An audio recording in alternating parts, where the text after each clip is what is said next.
வணக்கம் தோழர்களே. பாலஸ்தீன் மீதான இனப்படுகொலை போர் துவங்கி இன்றோடு 747 நாட்களாகிறது.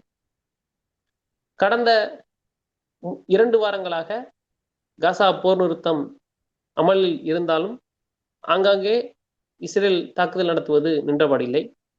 அதேபோல் மறுபுறம் மிக முக்கியமாக வெஸ்ட் பேங்கை இஸ்ரேலுடன் இணைப்பதற்கான தீர்மானத்தை இஸ்ரேலிய பாராளுமன்றம் உள்ளே கொண்டு வந்திருக்கிறார்கள்.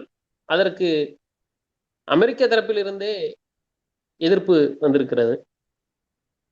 இது குறித்து பேசும்போது வேறு விதமான கருத்துக்களை ட்ரம்ப் கூறியிருக்கிறார்.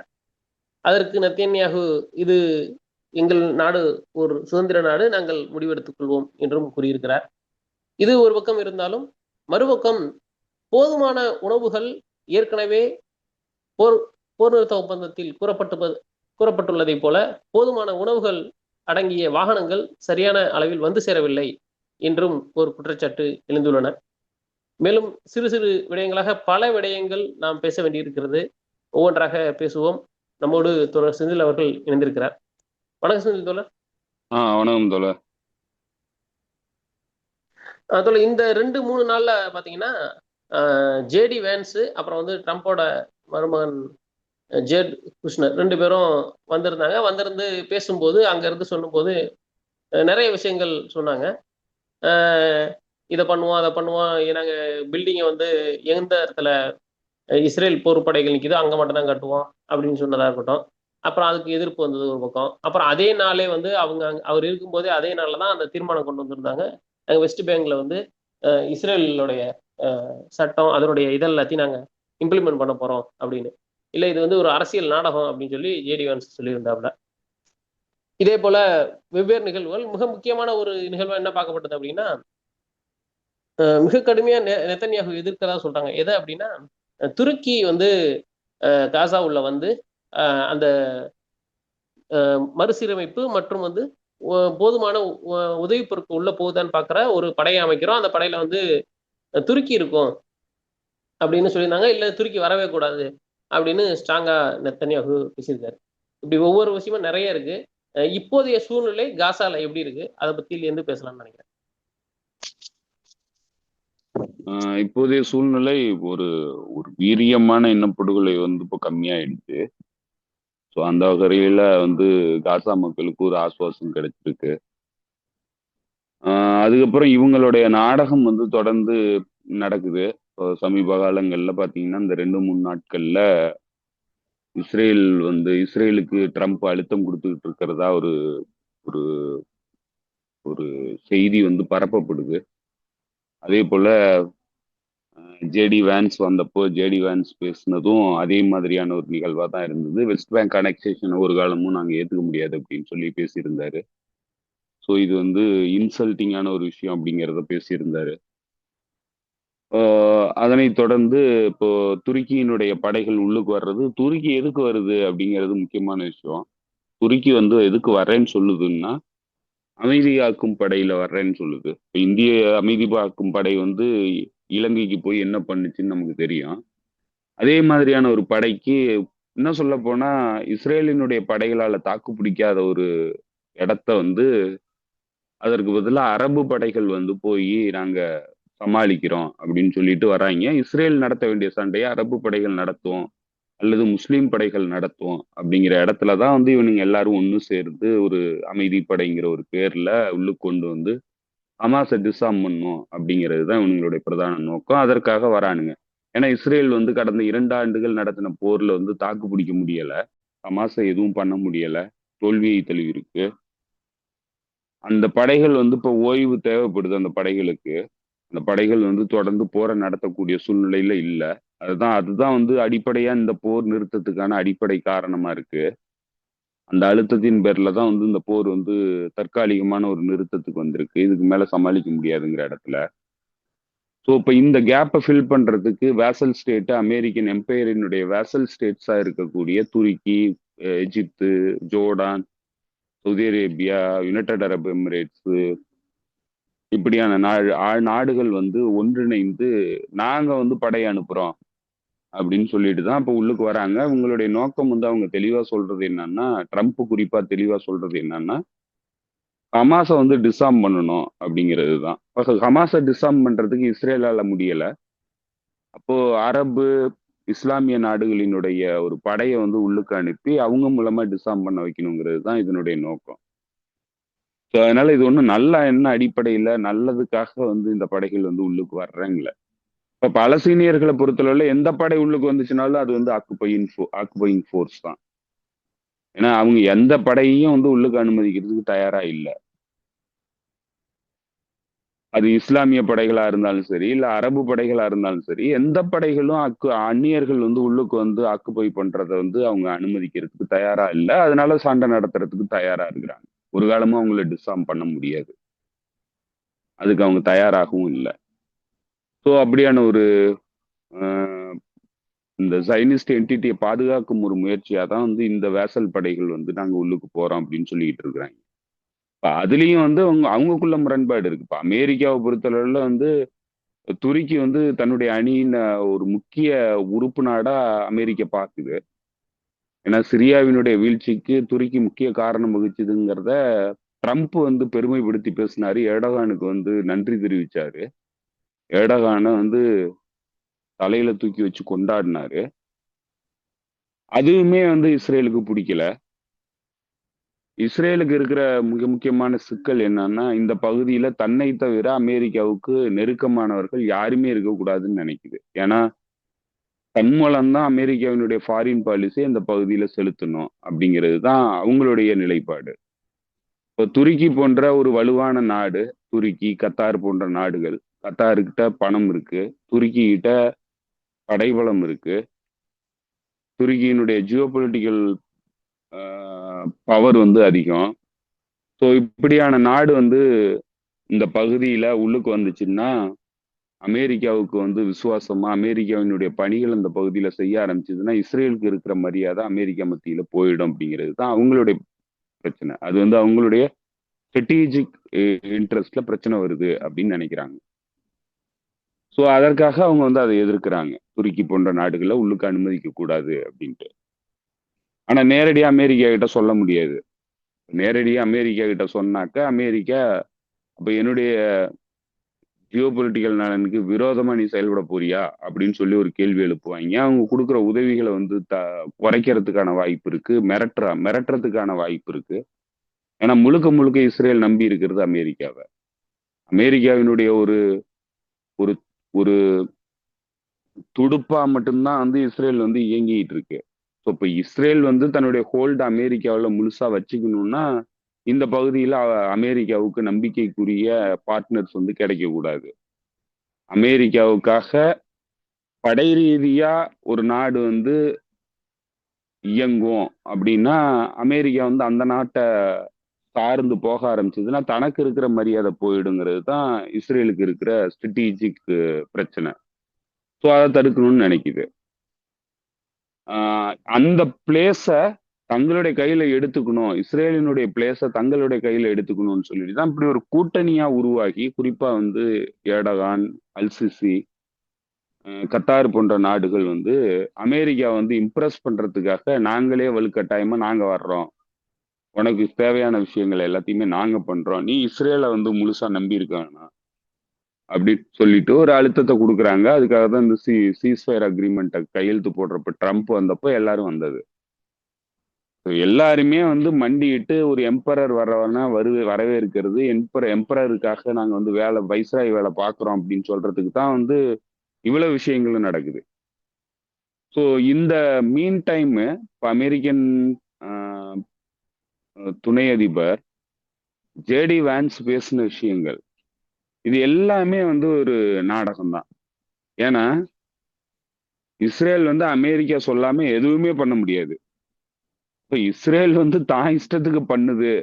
நான் எங்களை வந்து இன்னும் இன்சல்ட் பண்ற மாரி பண்ணுது. அப்படி பண்ணுச்சுன்னா, நாங்க அதுக்கு குடுக்குற ஆதரவெல்லாம் வந்து வாபஸ் வாங்குவோம் அப்படின்னு சொல்றதெல்லாம், ஊர ஏமாத்துறதுக்காக நடக்கிற விஷயம்.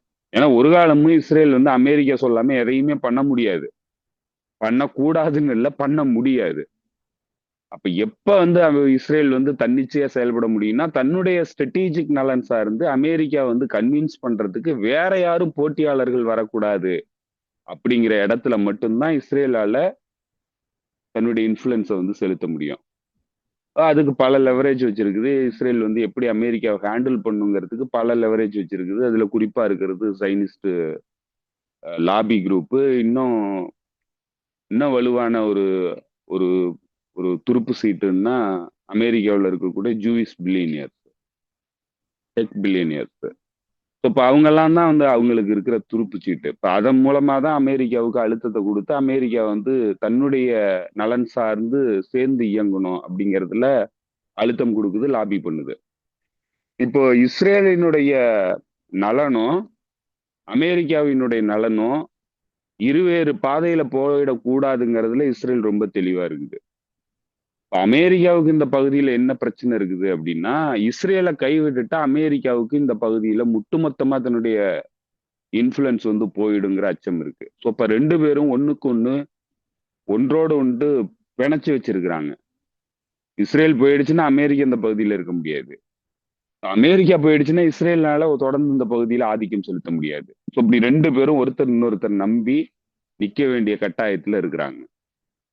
இப்ப இந்த இந்த இந்த சிக்கலை உடைக்கிற இடத்துலதான் வந்து துருக்கி போன்ற நாடுகள் வந்து உள்ளுக்கு வர்றத இஸ்ரேல் வந்து ஏத்துக்க முடியாதுன்னு. இப்ப அமெரிக்காவுக்கு என்னன்னா, இஸ்ரேலை மட்டுமே இந்த பகுதியில நம்பி நின்றுகிட்டு இருந்தோம்னா அது நம்மளுடைய ஸ்ட்ராட்டஜிக் நலன் சார்ந்து சிக்கலை உருவாக்கும். ஏன்னா இந்த பகுதியினுடைய ஆயில் ரிசோர்சஸை தொடர்ந்து வந்து நம்மளால கட்டுப்படுத்த முடியாது. 2வது இங்க இருக்கிற நாடுகள் வந்து ரொம்ப கோவப்படுறாங்க, இஸ்ரேலுக்கு நம்ம முக்கியத்துவம் கொடுக்குறோமேன்ட்டு. இது எப்படின்னா ஒன்றும் இல்லை, பல கீப்பு வச்சிருக்கிற இடத்துல ஒரு கீப்பு கிட்ட ஃபுல் டைம் வந்து ஸ்பெண்ட் பண்ணிட்டு இருக்கிறது இப்ப மற்ற நாடுகளுக்கு எல்லாம் பிரச்சனை. ஸோ அதனால என்ன பண்றாங்க, என்ன இவன் அவங்க அங்கேயே போறான் நம்ம கிட்ட வரமாட்டேன்றானே அப்படிங்கிற இடத்துலதான் வந்து இப்ப அவங்க எல்லாருமே வந்து கோவப்படுறாங்க. இஸ்ரேலை வச்சுக்கிட்டு கோவப்படுறாங்க. ஸோ அதனால இப்ப தங்க கூடயும் வரணும் அப்படிங்கிறது தான் இப்ப இவங்களுடைய நிலைப்பாடா இருக்குது. ஸோ அந்த இடத்த விடக்கூடாதுங்கிறதுல இஸ்ரேல் ரொம்ப தீவிரமா வேலை பார்க்குது. அமெரிக்காவுக்கு என்னன்னா, இந்த பகுதியினுடைய ஸ்ட்ராட்டஜிக் நலன் சார்ந்து இந்த பகுதியினுடைய ஸ்ட்ராட்டஜிக் இன்ட்ரெஸ்ட்டை வந்து தன்னுடைய ஹோல்ட்ல வச்சிருக்கணும்னா இந்த பகுதியில இஸ்ரேல இல்லாத சில நாடுகளினுடைய உதவி தேவைப்படுது. ஏன்னா இன்னைக்கு இருக்கிற குளோபல் சுச்சுவேஷன் அந்த மாதிரி இருக்குது. ரொம்ப மோசமான நிலையில அமெரிக்கன் எம்பையர் வந்து தள்ளப்பட்டிருக்கு. இன்னும் சொல்ல போனா இஸ்ரேல் வந்து கடல்ல மூழ்கிட்டு இருக்கிறப்ப அமெரிக்காவையும் சேர்த்து தன்னோட இழுக்குது. இப்ப அமெரிக்கா என்ன பண்ணுது, இங்க பக்கத்துல இருக்கிற வேசல் ஸ்டேட்ஸை புடிச்சுக்கிட்டு தப்பிச்சு கரையேறதுக்கான முயற்சியில் ஈடுபடுது. அப்ப இஸ்ரேல்கிட்ட கன்வின்ஸ் பண்ணுது, நீ கொஞ்ச நாளைக்கு அமைதியா இரு, இவங்கள வச்சுதான் நம்ம இந்த பகுதியில வந்து நம்மளால சர்வை பண்ண முடியும். அதனால நீ நான் சொல்றதை கேட்டுக்கிட்டு கொஞ்ச நாளைக்கு கம்முன்னு இரு, அப்பப்ப நீ பண்றதெல்லாம் பண்ணிக்கோ, ஆனா அதை எதையும் வந்து பெருசா வெளிப்படையா காட்டிக்காத அப்படின்னு சொல்லுது. ஸோ இப்ப இந்த டீல்ங்கிறது என்னன்னா, அமெரிக்கனோட அட்மினிஸ்ட்ரேஷன் வந்து இஸ்ரேலுக்கு எதிராக பேசுற மாதிரி பேசுவோம். அப்படி பேசுறதன் மூலமா அங்க பக்கத்துல இருக்கிற அரப் வேசல் ஸ்டேட்ஸை வந்து நீங்க பாத்தீங்களா, நான் உங்களுக்கு வந்து விசுவாசமா இருக்கிறேன், உங்களுக்கு முக்கியத்துவம் கொடுக்குறேன், இஸ்ரேலை வந்து நான் வந்து உங்களுக்காக நான் வந்து எதிர்க்கிறேன் அப்படின்னு சொல்லி காட்டிக்கிறது. இன்னொரு பக்கம் இஸ்ரேல்கிட்ட வந்து மறைமுகமா நீ பண்ண வேண்டியது எல்லாத்தையுமே பண்ணிக்கன்றது. இப்படிதான் வந்து இவங்களுடைய நாடகத்தை வந்து திட்டம் போட்டு நிறைவேற்றிட்டு இருக்கிறாங்க. இப்ப இதுல இந்த அரப் ஸ்டேட்ஸ் சரி நம்மளுக்கும் வந்து முக்கியத்துவம் கொடுக்குறான் அப்படிங்கிற இடத்துல பார்க்கணுங்கிறதுக்காக தான் இப்ப இந்த அரங்கேற்றங்கள் எல்லாமே நடக்குது. ஏன்னா இப்ப மற்ற நாடுகள், குறிப்பா வந்து அரபு பகுதிகளில் இருக்கக்கூடிய நாடுகள் என்ன சொல்றாங்கன்னா, பாலஸ்தீன் அத்தாரிட்டி ரூல் பண்ணிட்டு இருக்கிற வெஸ்ட் பேங்கை வந்து நீங்க அனெக்ஸ் பண்ணிடாதீங்க. ஏன்னா பாலஸ்தீனத்தை ஹோல்டு பண்றதுக்கு நமக்கு இருக்கிற ஒரே துருப்பு சீட்டு பாலஸ்தீன் அத்தாரிட்டி தான், மஹ்மூத் அப்பாஸ் தான். பாலஸ்தீன் அத்தாரிட்டினா மஹ்மூத் அப்பாஸ் தான். இப்போ மஹ்மூத் அப்பாஸை வச்சுக்கிட்டு தான் நம்மளால வந்து இந்த பகுதியில நம்மளுடைய லிவரேஜை வந்து யூஸ் பண்ண முடியும். முழுமையா வந்து அது போயிடுச்சுன்னாக்க நம்மளால எதுவுமே பண்ண முடியாதுன்ட்டு அவங்க அச்சப்படுறாங்க. இப்போ அமெரிக்கன் அட்மினிஸ்ட்ரேஷனுக்கு அவங்க என்ன சொல்றாங்கன்னா, நீங்க அதை விட்டுட்டீங்கன்னா ஒட்டுமொத்தமா பாலஸ்தீனத்தை வந்து உங்களுடைய கட்டுப்பாட்டுல இருந்து இழந்துடணுங்கிறத வந்து அட்வைஸா கொடுக்குறாங்க.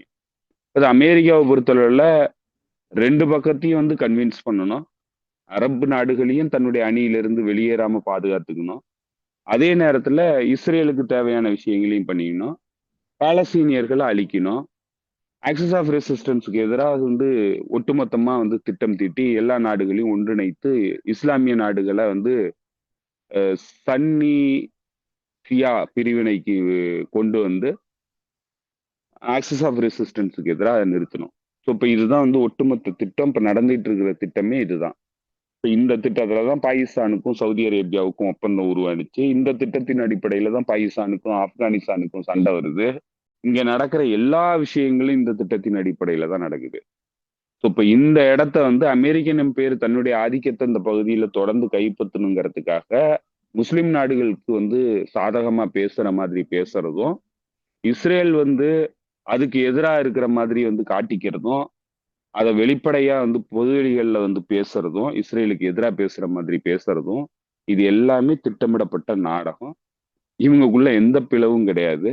இவங்க என்ன சொல்றாங்களோ அதை தான் செயல்படுத்துறதுக்கு இஸ்ரேல் இருக்கு. இஸ்ரேல்னால தன்னிச்சையா எதையும் செய்ய முடியாது. செய்யறதுக்கான சூழ்நிலை அதுக்கு கிடையாது. அது எப்பவுமே அந்த இன்டென்ஷன் இருந்தது கிடையாது. அமெரிக்கா என்ன சொல்லுதோ அதை செய்யறதுக்கு மட்டும்தான் இஸ்ரேல் இந்த பகுதியில இருக்கு. ஸோ இப்படி ஒட்டுமொத்தமா ஒரு பெரிய நாடகத்தை வந்து அரங்கேத்துறாங்க. இதுல இப்ப இந்த அமைதி காக்கும் படைங்கிற பேர்ல வந்து வரப்போறது வந்து இது வரைக்கும் வந்து ஜைனிஸ்டுகள் வந்து சண்டை போட்டுக்கிட்டு இருந்த ஜாபை வந்து இப்ப இவங்க கையில எடுத்துக்கிட்டு இவங்க வந்து சண்டை போடுறது அப்படிங்கிற இடத்துல வந்து நகர்ந்துருக்கிறாங்க. இப்போ இது வந்து அகெயின் இதுவும் வந்து ஒரு ஆக்குப்பைங் ஃபோர்ஸ் தான். ஹமாஸை வந்து டிசார்ம் பண்ணும், பாலஸ்தீனியர்களை டிசார்ம் பண்ணுங்கிற முயற்சியில இது வந்து ஈடுபட்டுச்சுன்னா இதுக்கு எதிரான சண்டை வந்து ஹமாஸ் போடும் அப்படிங்கிறது மட்டும் நீங்க குறிச்சு வச்சுக்கலாம். இதுல எந்த மாற்றமும் வரப்போறது இல்லை. ஸோ ஒரு காலமும் வந்து பாலஸ்தீனியர்களை வந்து டிசார்ம் பண்றதுக்கான வாய்ப்பே கிடையாது. இப்ப நடக்கிறது எல்லாமே ஒட்டுமொத்தமான நாடகங்கள் தான். இந்த பின்னணியை இதை பின்னணியா வச்சுக்கிட்டு அடுத்த கட்ட தாக்குதல் நடவடிக்கைக்கான தயாரிப்பு பணிகளை அவங்க தீவிரமா பண்ணிட்டு இருக்கிறாங்க. ஈரானுக்கு எதிரான தாக்குதல் நடவடிக்கை தயாராகிட்டு இருக்கு. ஹெஸ்புல்லாவுக்கு எதிரான தாக்குதல் நடவடிக்கை ரொம்ப அருகில் இருக்கிற மாதிரி தெரியுது. இப்படி பல்வேறு பகுதிகளில் ஆக்சிஸ் ஆஃப் ரெசிஸ்டன்ஸுக்கு எதிரான நடவடிக்கைகளை ஆரம்பிக்கிறதுக்கு இஸ்லாமிய நாடுகளை முழுக்க தன்னுடைய கட்டுப்பாட்டுல கொண்டு வந்துகிட்டு ஒட்டுமொத்தமா வந்து பலஸ்தீனியர்களை டிசார்ம் பண்றது, ஆக்சிஸ் ஆஃப் ரெசிஸ்டன்ஸை அழிக்கிறது, தன்னுடைய நூற்றாண்டு கால ஆதிக்கத்தை வந்து தொடர்ந்து இந்த பகுதியில செலுத்துறது. இதுதான் இப்ப அவங்களுடைய ஸ்ட்ராட்டஜிக் காய் நகர்த்தல். இந்த காய் நகர்த்தல் பின்னணியில தான் நடக்கிற எல்லா விஷயங்களும் நடக்குது. இப்போ இது ஒரு சீஸ்ஃபயர்ன்னு நம்ம சொல்லலாமான்னு தெரியல. ஏன்னா வந்து தாக்குதல் வந்து அப்பப்ப நடத்துறதெல்லாம் பண்ணிக்கிட்டே இருக்கிறாங்க. இந்த சீஸ்ஃபயர் அனௌன்ஸ் பண்ணதுக்கு அப்புறம் ஜபாலியா ஈஸ்ட் பகுதியினுடைய கமாண்டரா இருந்த கசாம் பிரிகேடினுடைய கமாண்டர் உட்பட ஒரு 5 பேரை வந்து அசாசினேட் பண்ணியிருக்கிறாங்க. தொடர்ந்து வந்து லெபனான்குள்ள அசாசினேஷன்ஸ் நடந்துகிட்டே இருக்கு. எந்த விதிமுறைகளையும் பின்பற்றல இஸ்ரேல். எய்டு பொருட்கள் வர்றது 600 வெஹிக்கிள்ஸ் வந்து 600 ட்ரக் ஒரு நாளைக்கு வரணும்னு சொல்லி உத்தரவாதப்படுத்தினது 60 ட்ரக்கு கூட உள்ளுக்கு வர மாட்டேங்குது. ஸோ எல்லா விதிமீறல்கள் என்னென்னலாம் பண்ணுமோ அது எல்லாமே பண்ணிட்டு இருக்காங்க. அதுக்கெல்லாம் அமெரிக்கா கோவப்படல. அப்ப அதுலயே தெரியுது இஸ்ரேலுக்கு வந்து முழு சுதந்திரம் கொடுத்துருக்கு. என்னென்னலாம் பண்ணுமோ அதை நீ பண்ணிக்க. நான் வந்து இந்த அரபு அடிமைகளை வந்து ஹேண்டில் பண்றதுக்கு சில விஷயங்களை பேசுவோம், அதெல்லாம் நீ கண்டுக்காத அப்படிங்கிற இடத்துலதான் வந்து இவங்களுடைய திட்டம் வந்து இருக்கே தவிர இவங்க திட்டத்துல எந்த மாற்றமும் இல்லை. அதனால பத்திரிகை செய்திகள் வர்றதை வந்து நம்ம எதையுமே வந்து பெருசா கருத தேவையில்லை. இவங்களுக்குள்ள நடக்கிற சண்டையை வந்து நம்ம 2 வருஷமா பார்த்துக்கிட்டு இருக்கோம். எதுவுமே வந்து உண்மை கிடையாது. ஸோ அந்த வகையில வந்து காசாங்கிறது ஒரு இனப்படுகொலையினுடைய உச்சம் வந்து குறைஞ்சு, வீரியம் குறைஞ்சு, இப்போ வந்து அன்றாடம் அத்துமீறல்கள்ங்கிற அளவுல வந்து நடந்துகிட்டு இருக்கு. செட்டிலர் வயலன்ஸ், வெஸ்ட் பேங்க் பகுதிகளில் தாக்குதல்கள், ரெய்டு இதெல்லாம் தொடர்ந்து நடந்துகிட்டே இருக்கு. இப்போ பாலஸ்தீனியர்களை ஒரு காலமும் வந்து அவங்க தாக்குதல் இருந்து தள்ளி வைக்கவே கிடையாது. தொடர்ந்து தாக்குதல் நடத்துறாங்க. இன்னும் தொடர்ந்து தாக்குதல் நடத்துவாங்க. ஸோ வழக்கமா வந்து லெபனான்ல என்ன மாதிரி ஒரு விஷயத்த ஃபாலோ பண்ணாங்களோ அதான் இங்கேயும் பண்றாங்க.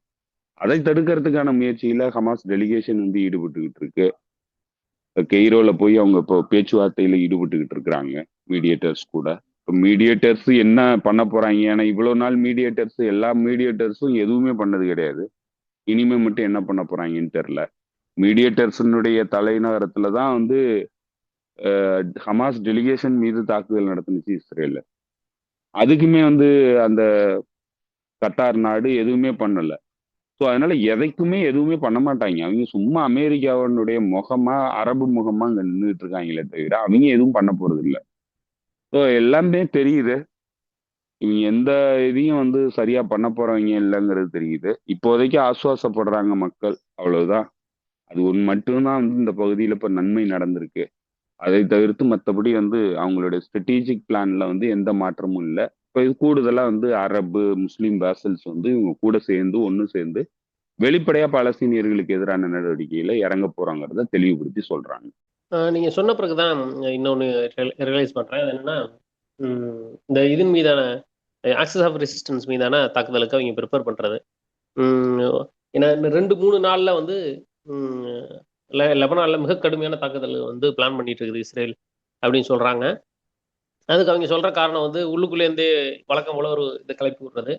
அது உண்மையா போயான்னு தெரியல. ஏன்னா வந்து அக்டோபர் 7 அந்த அலெக்சா ஃப்ளட் மாதிரி ஒரு தாக்குதலை வந்து இஸ்ரேல் மேல நடத்த போகுது லெபனான் அப்படின்னு சொல்றாங்க. அவங்க இஸ்ரேல்னு சொல்ற இடம் எதுன்னா அவங்க ஆக்குபை பண்ணி வச்சிருக்க இடம், லெபனானுக்கு சொந்தமான ஆக்குபை பண்ணி வச்சிருக்க இடம். அதுல வந்து தாக்குதல் நடத்தும். அதனால நம்ம வந்து ப்ரிப்பேரா நம்ம ப்ரிவென்டிவ் அட்டாக் ஆரம்பிச்சிருவோம் அப்படின்னு சொல்லி ஒரு தகவலை கசிய விட்டுக்கிட்டு இருக்காங்க. அதே போலதான் அந்த பக்கமும் நீங்க சொன்ன மாதிரி ஈரானும் எல்லாத்துக்கும் ப்ரிப்பேர் ஆயிட்டு இருக்கு. இதுக்கு நடுவுல வந்து சத்தமே போடாம ஒரு வேலையை வந்து எர்டோகன் பண்ணியிருக்காப்புல. என்னன்னா, இந்த கல்ஃப் நாடுகள், எல்லா கல்ஃப் நாடுகளையும் இந்த பக்கத்துல இருக்கக்கூடிய இதை தவிர, ஏமன் தவிர எல்லா கல்ஃப் நாடையும் இருக்கிற எல்லா தலைவர்களையும் போய் நேரில் பார்த்து மீட் பண்ணி பேசியிருக்காப்புல. கடைசியா ஓமன்ல வந்து முடிச்சிருக்கிறாரு. எல்லா பேச்சுவார்த்தையும் நடந்திருக்கு. நீங்க சொன்னதுக்கு அப்புறம் நான் என்ன ஃபீல் பண்றேன்னா, இஸ்ரேல் கழட்டி விட்டுட்டு அந்த இடத்துல நம்மளை கொண்டு போய் நம்ம வந்து அங்க அடிமையா இருந்துக்கலாம் அப்படின்ற ஒரு மைண்ட் செட் இருக்காப்லையா, இல்ல வேற ஏதாவது பிளான் பண்றாப்லையா இது இல்லாம?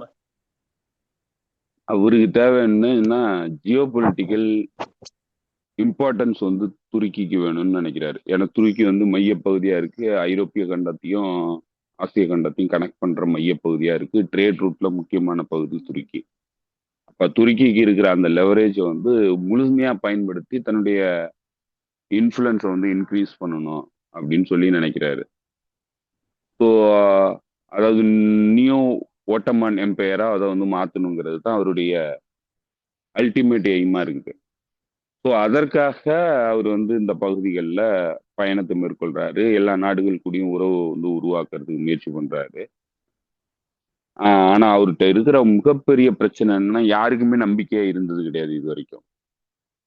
இன்னும் சொல்ல போனா பஷர் அல் அசாத்துக்கு வந்து மிக நெருக்கமா இருந்தவர் தான் வந்து எர்டோகான். கடைசியா பஷர் அல் அசாத்தினுடைய வெளியேற்றத்துக்கு அடிப்படையா இருந்ததும் எர்டோகான் தான். ஸோ அதனால எர்டோகான் வந்து எவ்வளவு க்ளோஸா பழகினாலும் ஒரு பாம்பு மாதிரி. அதனால எல்லாருக்குமே தெரியும் எர்டோகான் வந்து எப்பேற்பட்ட ஆள் அப்படின்ட்டு. ஆனா பாகிஸ்தான் போன்ற நாடுகள் வந்து எர்டோகான் என்ன சொன்னாலும் கேட்கறதுக்கு தயாரா இருக்கிறாங்க. எஜிப்து போன்ற நாடுகள் அதுக்கு தயாரா இருக்கிறாங்க. அவங்களெல்லாம் வந்து நல்ல ஹோல்ல வச்சிருக்கிறாரு எர்டோகான். அதே போல அசர்பைஜான். ஸோ இந்த இன்ஃப்ளூயன்ஸை வந்து இன்னும் விரிவுபடுத்தி அரபு நாடுகள்லையும் செலுத்தணும்னு நினைக்கிறாரு. அப்போ அதன் மூலமா அமெரிக்கன் எம்பையர் கூட டீல் பேச முடியும், ரஷ்யா கூட டீல் பேச முடியும், சைனா கூட டீல் பேச முடியும். தங்களுக்கு தனக்கு தேவையான லெவரேஜை வந்து அதிகப்படுத்துறது தான் இப்போ எர்டோகானுடைய பணி. இப்ப இந்த 3 பெரிய வல்லாதிக்க சக்திகள் இருக்கிறாங்க. இப்ப இந்த வல்லாதிக்க சக்திகள்கிட்ட பேரம் நடத்தணும்னா பலமானவனா இருக்கணும். அப்ப தனக்கு இன்ஃப்ளூயன்ஸ் வேணும், எல்லா பகுதிகளிலும் இன்ஃப்ளூயன்ஸ் வேணும். ஸோ அதுதான் பிரதான நோக்கம் துருக்கிக்கு. துருக்கி வந்து ஒரு 4வது முக்கியமான நாடா மாறணுங்கிறதுல தீவிரமா வந்து வேலை பார்க்குது. ஸோ அதற்காக தான் இந்த பயணங்கள் எல்லாமே. அதற்காக தான் காசா சீஸ்ஃபயருக்குள்ள வந்தது. ஏன்னா இப்ப நீங்க பாத்தீங்கன்னா தெரியும் என்ன மாதிரி துருக்கிக்கு வந்து அமெரிக்கா இம்பார்ட்டன்ஸ் கொடுக்குதுங்கிறத நீங்க பாத்தீங்கன்னா, இதற்கு முன்ன நடந்த எந்த ஒப்பந்தங்கள்லயும் துருக்கி வந்து மீடியேட்டர் கிடையாது. ஆனா இந்த ஒப்பந்தத்துக்கு துருக்கியை கொண்டு வந்து முதன்மைப்படுத்தினாங்க. அப்ப என்னன்னா துருக்கிக்கு முக்கியத்துவத்தை கொடுத்து துருக்கியை வந்து கன்வின்ஸ் பண்ணி, அது ரஷ்யாவுக்கு எதிரான போருக்கும் துருக்கி ரொம்ப அவசியமானதா இருக்கு. அதே போல ஈரானுக்கு எதிரான போருக்கும் வந்து துருக்கி அவசியமானதா இருக்கு. அதை வந்து பயன்படுத்திக்கணுங்கிறது தான் அமெரிக்கன் அட்மினிஸ்ட்ரேஷனுடைய நோக்கமா இருக்கு. இப்ப அதற்கு தயாரா இருக்கிறாரு எர்டோகான். இப்ப எர்டோகான் வந்து ஒரு பகுதியில வெற்றியை தேடி கொடுத்திருக்கிறாரு. சிரியால வந்து வெற்றியை தேடி கொடுத்திருக்கிறாரு. ஆக்சிஸ் ஆஃப் ரெசிஸ்டன்ஸுக்கு மிகப்பெரிய பாதிப்பை உருவாக்குனதுல எர்டோகானுடைய பங்கு ரொம்ப அளப்பரியது. சைனிஸ்ட் என்டிட்டிக்கு அவ்வளவு சூப்பரா வேலை பார்த்து கொடுத்திருக்கிறாரு. ஸோ இப்போ இதெல்லாம் இருக்கு, ஏன்னா ப்ரூவன் ரெக்கார்டு இருக்கு. சிரியால வந்து எப்படி அவர் வெற்றி அடைஞ்சாருங்கிறத அவர் ப்ரூஃப் பண்ணியிருக்கிறாரு. இப்போ இதெல்லாம் பயன்படுத்தி அமெரிக்கன் அட்மினிஸ்ட்ரேஷன் கூட வந்து அவரால் பேச முடியுது. இப்ப அதையே பயன்படுத்தி உலகம் முழுக்க இருக்கிற நாடுகள்கிட்ட பேச முடியும் அப்படிங்கிறது தான் அவருடைய நோக்கம். அப்ப அதை வந்து எல்லா பகுதிகளிலும் அந்த இன்ஃப்ளூயன்ஸை செலுத்தணும். அதற்காக தான் காசா சீஸ் ஃபயருக்கு அவருக்கு முக்கியத்துவம் கொடுத்து அவரை கொண்டு வந்ததுக்கு அப்புறம் இந்த காசா சீஸ் ஃபயர் வந்து இப்போ ஹோல்ட் ஆகுது. இது எவ்வளவு நாள் ஹோல்ட் ஆகுங்கிறது அடுத்த விஷயம். ஆனா இப்போதைக்கு ஹோல்ட் ஆகுது. அப்ப இதுல இருந்து என்ன அவங்க ஆஹ், மற்றவர்களுக்கு காட்ட நினைக்கிறாங்கன்னா, நீங்க எதிர்த்து நின்று எங்கள்கிட்ட சண்டை போட்டாலாம் வந்து எதுவும் பண்ண முடியாது. ஏடகான் மாதிரி எங்க கூட இணைந்து நின்று ஏடகான் மாதிரி எங்களுக்காக நீங்க ஒர்க் பண்ணீங்கன்னா உங்களுக்கு வந்து தேவையானதெல்லாம் நாங்க பண்ணி கொடுப்போம், உங்களுக்கு முக்கியத்துவம் கொடுப்போம் அப்படின்னு சொல்லி காட்ட விரும்புறாங்க. அதுக்கு ஏடகான் வந்து ஒரு சரியான எடுத்துக்காட்டா அவங்களுக்கு இருக்கிறாங்க. ஏடகானுக்கு தேவை அமெரிக்கா வந்து முழுமையா தன்னுடைய ஆதரவு சக்தியா நின்றுகிட்டு இருந்ததுனாக்க தன்னால வந்து இந்த பகுதியில முழுக்க வந்து ஆதிக்கத்தை செலுத்த முடியுங்கிறது எடகானுடைய நோக்கம். அதன் மூலமா அமெரிக்காவுக்கிட்ட மட்டும் கிடையாது, ஐரோப்பிய ஒன்றிய நாடுகள்கிட்ட மட்டும் கிடையாது, சைனா கிட்டயும் ரஷ்யா கிட்டயும் பேரம் பேச முடியுங்கிறது தான் அவருடைய நோக்கம். இப்ப இது எல்லாத்தையும் வந்து கால்குலேட் பண்ணி தான் இந்த மூவ் எல்லாமே நடந்துகிட்டு இருக்கு. புரியுது. ஆனா நீங்க சொன்ன மாதிரி யாரு முழுமையா நம்புவாங்க எர்டோகனை அப்படின்ற கேள்வியே இன்னும் இருக்குது. ஏன்னா வந்து அவருடைய தீவிரவாத கும்பலான ஹெச்டிஎஸ் தான் உள்ள புகுந்து எல்லாம் பண்ணி உள்ள இதை பிடிச்சாங்க, அந்த ஆட்சியை பிடிச்சி தான் தான் அதிபர்னு சொல்லிக்கிட்டாங்க. ஆனா இப்போ அவங்களாலேயே வந்து அவங்களோட சொந்த இடத்த இஸ்ரேல் கிட்ட இருந்து காப்பாற்ற முடியல. அப்போ அதுக்கு கூட நின்று துருக்கி தான் வந்து இஸ்ரேல் இருந்து அந்த இடத்த காப்பாற்றி கொடுத்துருக்கணும். ஆனா அது நடக்கல. ஸோ இப்போ இங்கேயே வந்து முதல் பாயிண்ட்லேயே வந்து அவர் மீதான நம்பிக்கையை உடஞ்சு விழுவுது. அடுத்து மற்ற இருக்கக்கூடிய அரபு நாடுகள் எப்படி அவர் டீல் பண்ண போகுது அப்படின்னு நம்ம பொறுத்திருந்து தான் பார்க்கணும். போன வாரத்துல அரபு நாடுகள்கிட்ட ஒரு ஸ்ட்ராட்டஜிக் திங்கரும் கிடையாது. அவங்க என்ன சொன்னாலும் கேட்பாங்க. அவங்க ஸ்ட்ராட்டஜிக்கா திங்க் பண்றதுக்கு ஆளெல்லாம் பாத்தீங்கன்னாக்கா எல்லாமே ஐரோப்பிய நாடுகள்ல இருந்து வெள்ளக்காரர்கள தான் வச்சுப்பாங்க. பாதுகாப்பு முதற்கொண்டு அதை தான் வச்சிருக்கிறாங்க. ஸோ அதனால அவங்களுக்கு வந்து பிளான் பண்ணி கொடுத்தாக்க அதுல கையெழுத்து மட்டும் போட்டு கொடுப்பாங்க. அவ்வளவுதான் அவங்களுக்கு தெரியும். அவங்க எதையும் யோசிக்கிறதுக்கெல்லாம் தயாரா இல்லை. அமெரிக்கா சொன்னுச்சுன்னாக்கா துருக்கிக்கு இம்பார்ட்டன்ஸ் இருக்கு. அமெரிக்கா வந்து சொல்லுது துருக்கி கூட வந்து நீ இணக்கமா போனா போவாங்க. வேற ஒன்றும் அவங்க எதிர்த்துலாம் பேச போறது இல்லை. இவ்வளவு காசு, இவ்வளவு சொத்து, இவ்வளவு ஆயில் எல்லாம் இருந்து என்ன பிரயோஜனம்? சொந்தமா சுயமா யோசிக்கிறதுக்கு ஆள் இல்லைன்னா அப்புறம் சுயமா யோசிக்கிறதுக்கு ஆள் இருக்குது அந்தந்த நாடுகள்ல. அது யோசிக்கிறத செயல்படுத்துறது கூட முதுகெலும்பு இல்லைன்னா அப்புறம் நீங்க எல்லாம் இருந்து என்ன பண்ணுவாங்க? அது யோசிக்கிற ஆள் இருக்காங்கிறதெல்லாம் பிரச்சனை கிடையாது. யோசிக்கிற ஆள்லாம் இருக்கிறாங்க. யோசிக்கிற ஆள்ல வச்சிருந்தாக்கா தங்களுக்கு ஆபத்து. அதனாலதான் பிரச்சனை. அதனாலதான் வெளிநாட்டுக்காரனை கொண்டு வந்து யோசிக்க வைக்கிறாங்க. அவங்க சொல்றதை கேட்கிறாங்க. அவர் எப்படி இருக்கும் இது தோழர்? ஈரான் வந்து போன வாரத்துல வந்து இவரு பேசியிருந்தாரு, supreme leader Ayatollah Ali Khamenei பேசியிருந்தாரு. அதுல நிறைய விஷயங்கள் சொல்லியிருந்தாரு. ஒரு விஷயம் வந்து ரொம்ப கிண்டலா சொல்லியிருந்தாரு. எங்க கிட்ட இருக்க எல்லா அணுசக்தியும் அழிச்சிட்டதா அமெரிக்கா நம்பிட்டு இருக்கு, அவங்க அப்படியே நம்பட்டும், அந்த அந்த பிரசிடென்ட் அப்படிதான் சொல்றாரு, நல்லது, அவங்க அவங்க அப்படியே நம்பிக்கிட்டு இருக்கட்டும் அப்படின்னு ஒரு அதை கிண்டலா சொல்லிட்டு போயிட்டாரு. நிறைய விஷயங்கள் அதுல பேசியிருக்காரு. அதுல முக்கியமான விஷயங்கள் என்ன, எதை கவனிச்சிக்கல, என்ன பேசியிருக்காரு? இல்ல, நீங்க சொன்ன விஷயம் தான் மிக முக்கியமான விஷயம். அந்த ட்ரீம் இதுல வந்து அமெரிக்கன் அதிபர் வந்து இருக்கட்டும், அதான் நல்லது அப்படின்னு சொல்லி இருக்கிறாரு.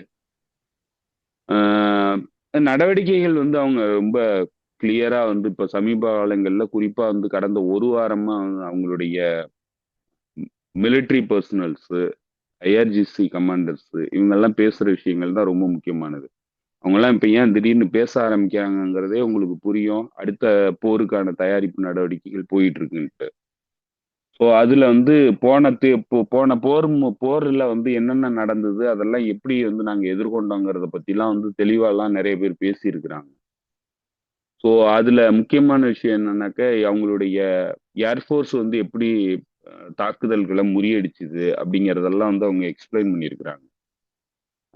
ஏர் சுப்பீரியாரிட்டி முழுசா வந்து இஸ்ரேல்கிட்ட இருந்தது அப்படின்னு சொன்னதெல்லாம் பொய்ங்கிறத அவங்களுடைய பேட்டிகள் வந்து உறுதிப்படுத்துது. அதே போல மிசைல் சிட்டிஸ்ல ஒரு சிட்டி கூட வந்து எந்த பாதிப்பையும் ஏற்படுத்த முடியல அப்படிங்கிறத ஐஆர்ஜிசி கமாண்டர் சொல்லியிருக்கிறாரு. இப்போ புதுசா வந்து அவங்க மிசைல்ஸ் எல்லாம் டெஸ்ட் பண்ண ஆரம்பிச்சிட்டாங்க. நிறைய ஐசிபிஎம் வரைக்கும் வந்து டெஸ்ட் பண்றதுக்கு முயற்சி பண்ணி கடந்த முறை வந்து முயற்சி பண்ணியிருக்கிறாங்க. ஸோ அதனால அவங்க ரேப்பிடா அவங்களுடைய கெப்பாசிட்டியை வந்து இன்க்ரீஸ் பண்றாங்க. அதே போல ரஷ்யாவும் வந்து இப்போ ஆயுத உதவிகள் வந்து பண்ண ஆரம்பிச்சிருச்சு. அவங்களுடைய ஃபிளைட்டுகள் வர்றதா சொல்றாங்க, வந்திருக்கிறதா. அதே போல அவங்களுடைய ஏர் டிஃபென்ஸை வந்து இன்க்ரீஸ் பண்ணியிருக்கிறாங்க. ஒரு ஒரு வாரத்துக்கு முன்னாடி ரஷ்யாவினுடைய ஸ்பெஷல் ஆன்வாய் வந்து ஈரான் வந்திருந்தாரு. அவரும் வந்து முக்கியமான பேச்சுவார்த்தையில ஈடுபட்டு இருந்தாரு. ஸோ இப்போ இது எல்லாமே வந்து இன்னொரு பக்கம் வந்து இது எல்லாமே நடந்துட்டு இருக்கிற இந்த சமகாலத்துல அமெரிக்காவுக்கும் ரஷ்யாவுக்கும் நடக்கிற பேச்சுவார்த்தை, புட்டபெஸ்ட்ல நடக்கிற பேச்சுவார்த்தை வந்து கேன்சல் பண்ணியாச்சு. ஸோ அதுதான் நம்ம சொன்னோம், எதுவுமே மாற போறது இல்ல, சும்மா பேசுவாங்க, அதெல்லாம் வந்து போர் நிக்கிறதுக்கு வாய்ப்பே இல்லைங்கிறத நம்ம அப்பயே பேசும்போது சொல்லியிருந்தோம். இன்னைக்கு அதுதான் உறுதியாயிடுச்சு. இப்போ ரஷ்யாவுக்கு எதிரான போரை தீவிரப்படுத்துறதுல அமெரிக்கா எந்த வகையிலையும் வந்து விட்டு கொடுக்கறதுக்கு தயாரா இல்ல. அது தொடர்ந்து பண்ண போறாங்க. அதே மாதிரி ஈரானுக்கு எதிரான போர் நடவடிக்கைக்கும் தயாராகிட்டு இருக்காங்க. இப்ப எல்லாருமே அவங்க 2 பேருமே சேர வேண்டிய இடத்துக்கு தள்ளப்பட்டிருக்காங்க. இப்ப இந்த முறை வந்து அந்த போன முறை ஸ்ட்ராட்டஜிக் பார்ட்னர்ஷிப் வந்து அவங்க கையெழுத்திட்டு இருந்தது நடைமுறைக்கு வராம இருந்தது போன போரின் போது. இப்ப இந்த முறை அது நடைமுறைக்கு வந்துருச்சு. அதுதான் லாவ்ரோவ் பேசும்போது சொல்லியிருந்தாரு. அவங்களுக்கு தேவையான என்னென்ன விஷயங்கள் தேவையோ, என்னென்ன அக்ரிமெண்ட்ல வந்து லீகலா பண்ண வேண்டியிருக்குதோ, அது எல்லாத்தையுமே நாங்க பண்ணிட்டு இருக்கோம். அதுல எந்த குறைபாடும் கிடையாது அப்படின்ட்டு. இன்னும் குறிப்பா சொன்னா சூ 37 வந்து அவங்க கொடுக்கறதா இருந்தது. அதுதான் ஆர்டர் பண்ணியிருந்தது ஈரான். அது டிலே ஆகிறதுனால மிக் 29 எஸ்எம் எஸ்எம் சம்திங் ஏதோ ஒரு பேரு, அந்த ஏர்கிராஃப்ட் வந்து இப்போ கொடுத்துருக்கிறதா சொல்றாங்க. அதுவும் வந்து advance level fourth generation fighter jet. அதுல பல air to air missiles capacity அதுல நிறைய இருக்கிறதா சொல்றாங்க. ஸோ அதனால அவங்க என்னென்னலாம் கொடுத்து உதவி பண்ண முடியுமோ அதெல்லாம் கொடுக்கறதா சொல்றாங்க. அதனால என்ன தெரியுதுன்னா, தெளிவா வந்து போருக்கு ஈரான் தயாராகிட்டு இருக்கு. ரஷ்யா அதற்கு தேவையான உதவிகளையும் பண்ணிட்டு இருக்கு. இஸ்ரேல் வந்து நான் போருக்கு வரலன்னு சொல்றதோட சரி, ஆனா பின்னாடி வந்து இந்த வேலைகள் எல்லாமே தீவிரமா நடந்துட்டு இருக்கு. அது இம்மினன்ட்டான போரா தான் இருக்கு. ஏன்னா வந்து நீங்க அது எப்ப நடக்கும் என்னங்கிறது தெரியல. ஆனா கூடிய விரைவில் நடக்கிறதுக்கான எல்லா வாய்ப்புகளும் இருக்கு. அது நம்ம ஏற்கனவே சொன்ன மாதிரி அது ஒட்டுமொத்த அக்சஸ் ஆஃப் ரெசிஸ்டன்ஸ்க்கு எதிரான போரா போகுமா, இல்ல ஈரானுக்கு எதிரான போரா மட்டும் போகுமாங்கிறது தான் நம்ம பார்க்கணும். நீங்க பேசும்போது ஒரு இதை பத்தி மிசைல் பத்தி சொன்னீங்க இல்லையா, ஐசிபிஎம்னு. அது என்ன மாதிரியான மிசைல்? நார்மல் ட்ரெடிஷ்னலான மிசைலா, இல்ல வந்து இப்போ சொல்றாங்களா லேசர் இது ஒண்ணு ரெடி பண்ணிட்டு இருக்குது, இஸ்ரேல் ரெடி பண்ணிருச்சு, ஏதாவது வந்துச்சுன்னா அயன் டோம்லாம் தேவையில்ல, இப்போ வந்து லேசரை வச்சு இது பண்ணிடுவாங்க, அது மாதிரியானதா? என்ன இதோட பேசிக் ஐசிபிஎம்? ஐசிபிஎம்னாக்க இன்டர் கான்டினென்டல் பேலிஸ்டிக் மிசைல்ஸ், கண்டம் விட்டு கண்டம் பாயும் ஏவுகணை. அப்போ அதனுடைய இதுக்கு முன்னாடி அதோட லாங் வந்து ஜாஸ்தி இருக்கும் அப்படியா? ஆமா ஆமா. இப்போ அது வந்து அதோட கெப்பாசிட்டி இப்போ அவங்க டெஸ்ட் பண்ணிட்டு இருக்கிறது வந்து 5500 கிலோமீட்டர்ஸ் ரேஞ்சுன்னு சொல்றாங்க. அதையே வந்து 12,000 கிலோமீட்டர்ஸ் வரைக்கும் அதை ரேஞ்சை வந்து இன்க்ரீஸ் பண்ணிக்கலாம். தேவைன்னா வந்து இன்க்ரீஸ் பண்ணிக்கலாம். இதெல்லாமே முன்னாடியே பண்ணியிருக்கலாம். ஆனா சுப்ரீம் லீடர் வந்து அதெல்லாம் ரெஸ்ட்ரிக்ட் பண்ணியிருந்தாரு. அதை வந்து இப்ப அந்த ரெஸ்ட்ரிக்ஷன்ஸை வந்து லிஃப்ட் பண்ணிட்டதா சொல்றாங்க. எவ்வளவு தூரம் வேணாலும் தயார் பண்ணுங்க அப்படிங்கிறத சொல்லிட்டதா சொல்றாங்க. அதனாலதான் இப்ப ஐசிபிஎம்க்கு அவங்க போயிருக்கிறாங்க. ஐசிபிஎம்னா இன்டர் கான்டினென்டல் பேலிஸ்டிக் மிசைல், கண்டம் விட்டு கண்டம் பாயும் ஏவுகணை.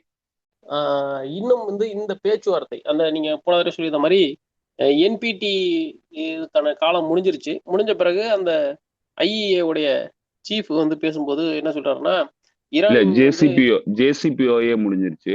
என்பிடில வந்து சைன் பண்ணது இருக்கு. ஓகே ஓகே, மன்னிக்கணும். ஓகே, அந்த ஜேசிபிஓட டேட் வந்து அக்டோபர் 18 19 அதுதான் கடைசி நாள் இல்லையா? 18.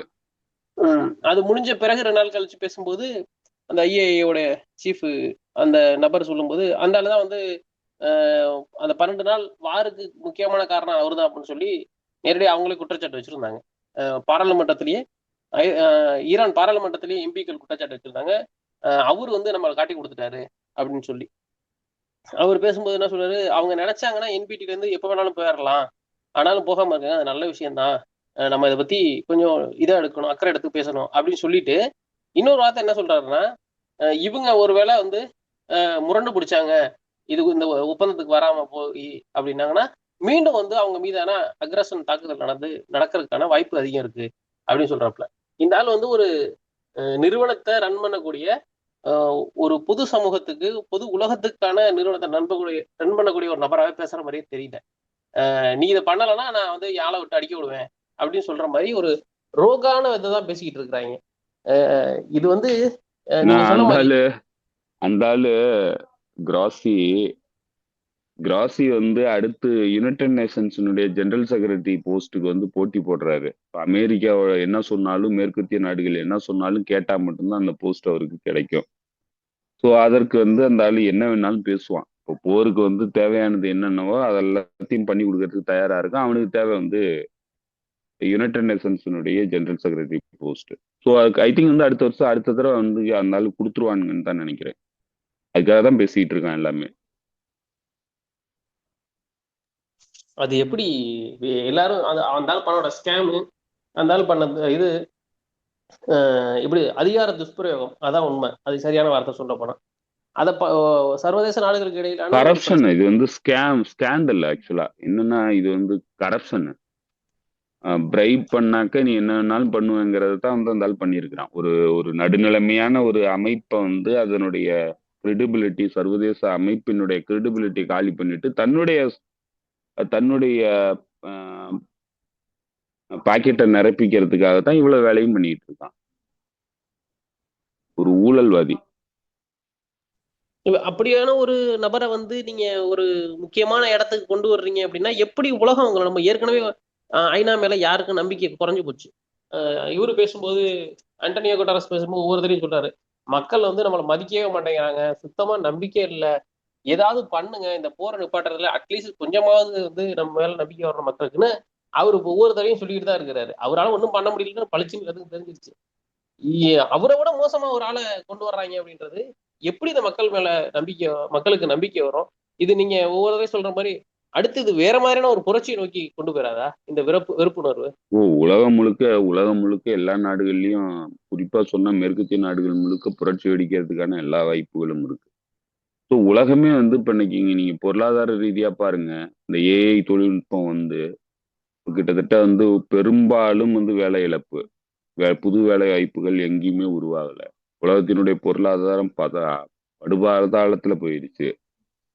ஏஐ துறையில வந்து அளவுக்கு மீறிய இன்வெஸ்ட்மெண்ட்டை பண்ணிட்டு இருக்கிறாங்க. எதுவும் வந்து உருப்படியா வர்றதுக்கான சூழல் இருக்கா ஏஐனால அப்படின்னா இது வரைக்கும் கண்ணு கெட்டின வரைக்கும் வந்து தெரியல. ஏஐ வந்து பெரிய பப்பிளா உருவாயிருக்கு. குறிப்பா சொன்னா அமெரிக்காவினுடைய இன்வெஸ்ட்மெண்ட் இதை பார்த்தீங்கன்னாக்க பல ட்ரில்லியன் டாலர்ஸ் வந்து ஏஐ இண்டஸ்ட்ரிக்கு இன்வெஸ்ட் பண்ணியிருக்கிறாங்க. ஆனா ரிசல்ட் பார்த்தீங்கன்னா ஒன்றும் ப்ராமிசிங் ரிசல்ட் கிடையாது. பெரிய பெரிய சிக்கலை வந்து இந்த ஏஐ ஹைப்பு வந்து உருவாக்க போகுது உலகத்தினுடைய பொருளாதாரத்துல. ஸோ அதனால இப்ப இன்னைக்கு உலகத்துல பொருளாதார சிக்கல், வேலை இழப்பு, வேலைவாய்ப்புகள், புது வேலை வாய்ப்புகள் உருவாகிறதுல ஏகப்பட்ட சிக்கல் இருக்கு. இப்படி எல்லா வகையிலையும் உலகமே வந்து இன்னைக்கு நிலை குலைஞ்சு நிக்குது. போரு, எல்லா பகுதிகள்லயும் போரு. அதனால எந்த பகுதியும் எதுவுமே வந்து சர்டைனா இல்லை இன்னைக்கு உலகத்துல. இப்போ உலகம் முழுக்க வந்து புரட்சிக்கான எல்லா சூழல்களும் உருவாகிட்டே இருக்கு. குறிப்பா சொன்னா மேற்கத்திய நாடுகள்ல, தலைநகரங்கள்ல மிகப்பெரிய புரட்சிக்கான சூழல் உருவாகிட்டு இருக்கு. அந்தோனியோ குட்டரஸ் எல்லாம் வந்து சொல்றதுக்கு ஒண்ணுமே கிடையாது. அந்தோனியோ குட்டரஸும் கிட்டத்தட்ட கிராசி மாதிரியான ஒரு ஆள் தான். என்ன அந்த மாதிரி நேரடியா பிரைப் பண்ண முடியாத ஒரு ஆளா இருக்கலாமே தவிர, மற்றபடி மேற்கத்திய நாடுகளினுடைய ஊதுகுழலா தான் அந்த ஆள் இருந்திருக்கிறான். ஐநா வரலாறு எடுத்து பார்த்தீங்கன்னா, ஐநா எனக்கு தெரிஞ்சு கோஃபி அன்னான் கொஞ்சம் நேர்மையா இருந்தாரு. கோஃபி அன்னானுக்கு அப்புறம் பான்கி மூன்னு ஒரு சவுத் கொரியாக்காரனை கொண்டு வந்து போட்டானுங்க. உலகத்திலேயே மிகப்பெரிய ஊழல்வாதி அவன் தான். ஈழ இனப்படுகொலை நடக்கும்போது பெரிய ஊழல் பண்ணா அவன் மருமகனை வந்து இந்த பகுதிக்கு சீஃப் ஆஃப் ஸ்டாஃபா போட்டிருந்தான் யுனைடெட் நேஷன்ஸ்ல. அவனையே வந்து ஈழத்துல வந்து நடக்கிற இனப்படுகொலைக்கு ரெப்ரசன்டேட்டிவா போட்டிருந்தான் மேற்பார்வையாளரா. கடைசியா வந்து அவன் எதுவுமே கேட்கல.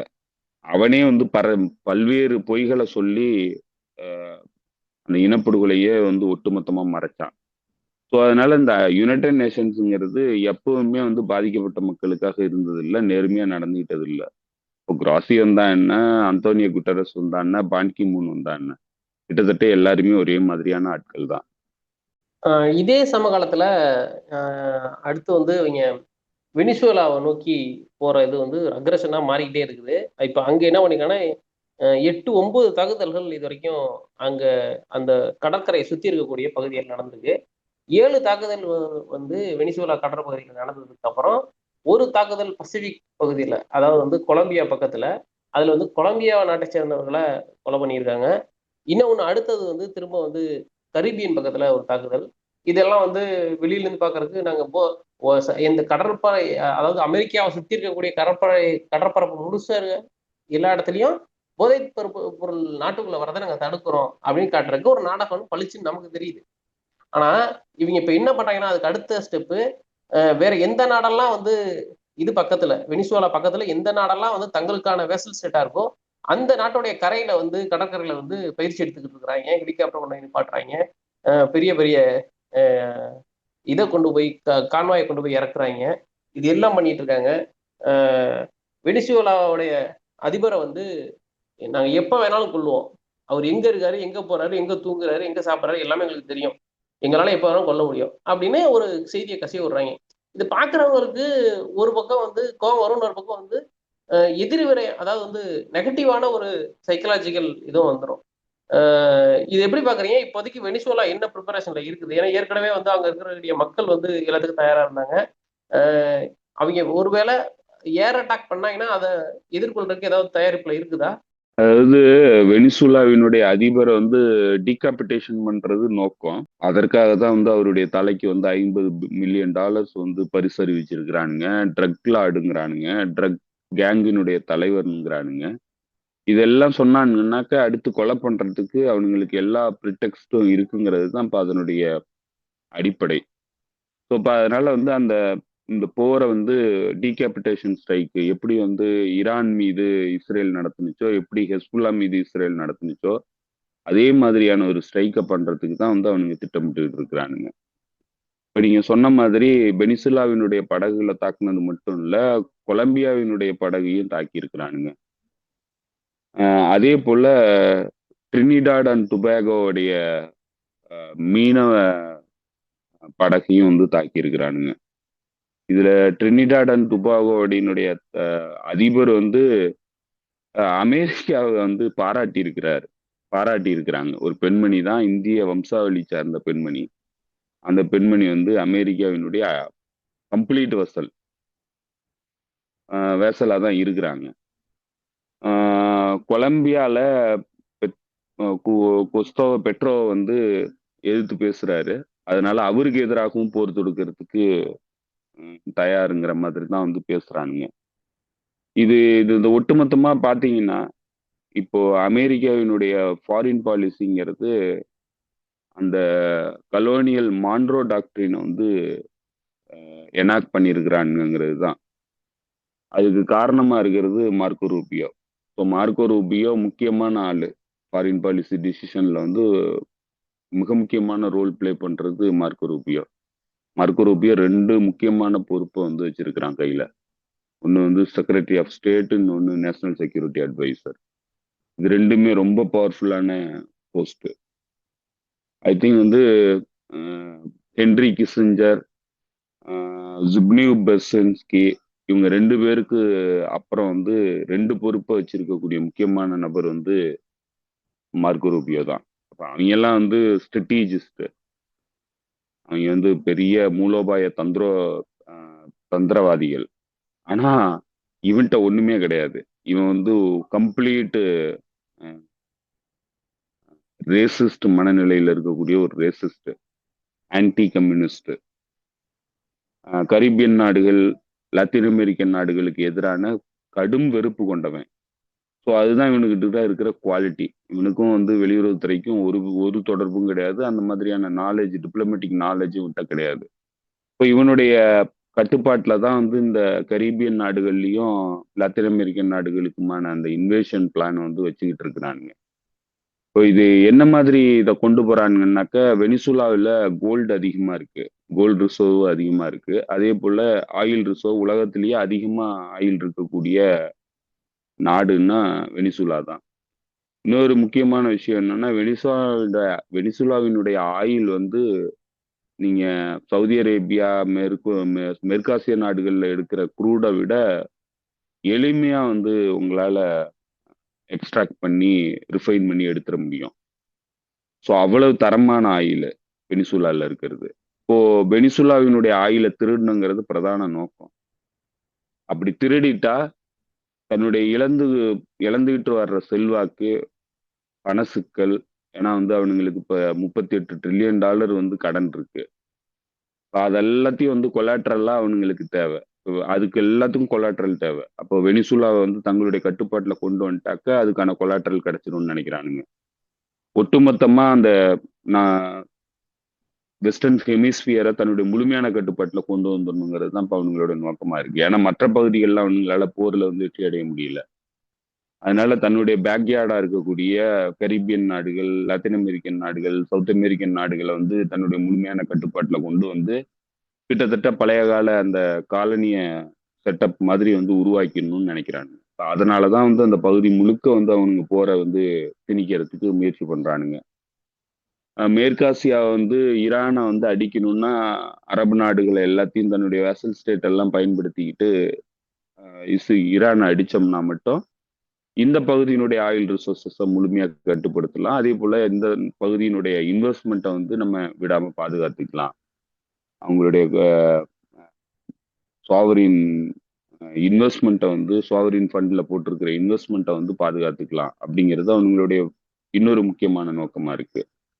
ஸோ ஏன்னா மற்ற பகுதிகளுக்கு அவங்களுக்கு போய் போர்ல வெற்றி அடையக்கூடிய சூழ்நிலை இல்லை. ஏன்னா ஐரோப்பிய நாடுகள்ல அவனுங்க யுக்ரைன் மூலமா நடத்தின போர் வந்து கம்ப்ளீட் ஃபெயிலியர் ஆயிட்டு இருக்கு. அப்போ மற்ற பகுதிகளில் வர்ற வருமானங்கள்லாம் வச்சுக்கிட்டு தன்னுடைய ஏற்கனவே வேசலா இருக்கிறவங்கள இன்னும் கொஞ்சம் சுரண்டி எடுத்துக்கலாம் அப்படிங்கிறது தான் இப்போ அவங்க நோக்கமா இருக்கு. அதுக்காக தான் இந்த பகுதி முழுக்க வந்து அவனுக்கு போரை உருவாக்குறானுங்க. அது போல லத்தீன் அமெரிக்கன் நாடுகள் முழுக்க போரை உருவாக்குறதுக்கு தயாரா இருக்கிறானுங்க. 3 முக்கியமான நாடுகளை வந்து அவனுக்கு டார்கெட் பண்றானுங்க. ஒன்னு வெனிசுலா, இன்னொன்னு கியூபா, இன்னொன்னு நிக்கராகுவா.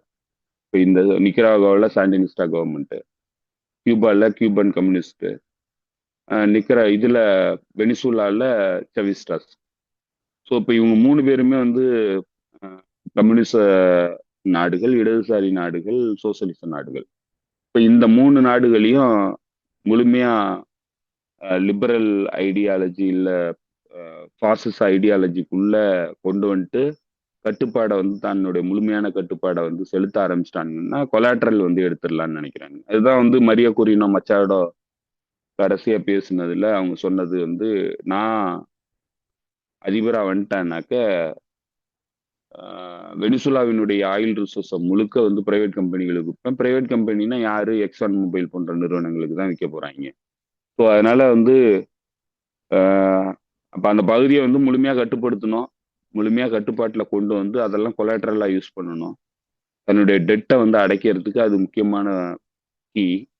அதே போல வெஸ்ட் ஏசியாவில் மீண்டும் ஆதிக்கத்தை செலுத்தி இந்த சாவரின் ஃபண்ட்ல போட்டிருக்கிற பணத்தை எல்லாம் பாதுகாத்துக்கணும். மீண்டும் வந்து இந்த பகுதியை எக்ஸ்ப்ளாய்ட் பண்ணி முழுசா கொள்ளையடிக்கணும். இது ரெண்டையும் பண்ணா தொடர்ந்து தன்னுடைய ஹிஜோமனிக் இன்ட்ரெஸ்ட்டை வந்து பாதுகாத்துடலாங்கிறது தான் இப்போ அவங்களுடைய நோக்கமா இருக்கு. ஏன்னா ராணுவ ரீதியா மற்ற பகுதிகளில் வெற்றி அடையிறதுக்கான சூழல் இல்லை. ஏன்னா வந்து இந்த காசாக்குள்ளேயே அவங்களால வெற்றி அடைய முடியல. ஏன்னா வேற பக்கம் வெற்றி அடையிறதுக்கான வாய்ப்பு இல்லை. ஏன்னா இன்னைக்கு டெக்னாலஜி வந்து அந்த மாதிரி வளர்ச்சி அடைஞ்சிருச்சு. அவனுங்கள்ட்ட இருக்கிறது அணு ஆயுதம் தான் பலமானதா இருக்கு. அவங்களுடைய ஏர்ஃபோர்ஸ் பலமானதா இருக்கு. ஏர்ஃபோர்ஸ் எல்லா பகுதிக்கும் போயெல்லாம் சண்டை நடத்த முடியாது. ஏர்கிராஃப்ட் கெரியர் இன்னைக்கு வால்னரபிளா இருக்கு. ஏன்னா யமன் அன்சார் அமைப்பு அவங்களுடைய ஏர்கிராஃப்ட் கரியரையே வந்து வீழ்த்துற அளவுக்கு வந்துட்டாங்க. ஸோ அதனால ஏர்கிராஃப்ட் கரியரை எடுத்துக்கிட்டு போய் ஆதிக்கம் செலுத்த முடியாது. இப்போ மீதி இருக்கிற வழி என்ன? ஒண்ணு ஏற்கனவே வெசல்ஸா இருக்கிறவனுங்கள்ட்ட காசை புடுங்கிறது, இல்லைன்னா தன்னுடைய இப்ப அருகில் இருக்கக்கூடிய தன்னுடைய நிலப்பரப்புல இருந்து தாக்குதல் நடத்துறதுக்கான வாய்ப்பு இருக்கக்கூடிய நாடுகள்ல இருக்கிற ரிசோர்சஸ கொள்ளையடிக்கிறது. அதை விட்டா வழக்கமான மேற்காசிய பிரச்சனை. மேற்காசியாவில் தங்களுக்குன்னு வேசல்ஸ் இருக்கிறாங்க. அதே போல இஸ்ரேலுங்கிற அட்டாக் டாக் இருக்கு. ஸோ இதை பயன்படுத்தி இந்த பகுதியில் தொடர்ந்து வந்து ஆதிக்கத்தை செலுத்துறது, எக்ஸ்ப்ளாய்ட் பண்றது. இப்போ இதுதான் அவங்களுக்கு இருக்கிற திட்டம். இப்போ இதுக்கு தகுந்த மாதிரி செயல்படுறானுங்க.